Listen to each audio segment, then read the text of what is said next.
Good morning everyone, welcome to my mini blog. তো আজকে কোনো বড় ব্লগ না, আজকে ভাবলাম তোমাদের সাথে একটা মিনি ব্লগ শেয়ার করা যাক। তো সকালবেলা যোগা করে ব্রেকফাস্ট নিয়ে বসে পড়েছি। এখন ব্রেকফাস্ট করব, তারপরে যাব রান্নাঘরে, গিয়ে রান্না বান্নাটাকে করতে হবে। আর এই চলে এসেছি রান্নাঘরে। আর আজকে করব হচ্ছে তেলাপিয়া মাছের ঝোল, আলু আর ফুলকপি দিয়ে। মাছ টাছ ভাজা হয়ে গেছে, এই ঝোল বসিয়ে দিয়েছি। আর এখানে বেগুন টেগুন কেটে রেখে দিয়েছি। তারপরে স্নান দান করে পুজো টুজো দিয়ে চলে এসেছি রান্নাঘরে। বেগুন ভাজাটাকে বসিয়ে দিয়েছে, পাশে ডাল গরমটাও বসিয়ে দিয়েছি। আর এই হচ্ছে আমাদের মেনু দুপুরবেলা। তারপরে সন্ধেবেলায় কফি করে নিলাম, ওর আমি বসে কফি খেলাম।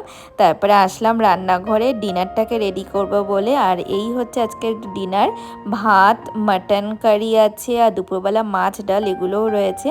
তো এভাবেই আজকে দিনটাকে শেষ করলাম। কেমন লাগলো মিনি ব্লগটা অবশ্যই কমেন্ট করে জানিও, আর ভালো লাগলে সাবস্ক্রাইব করে দিও।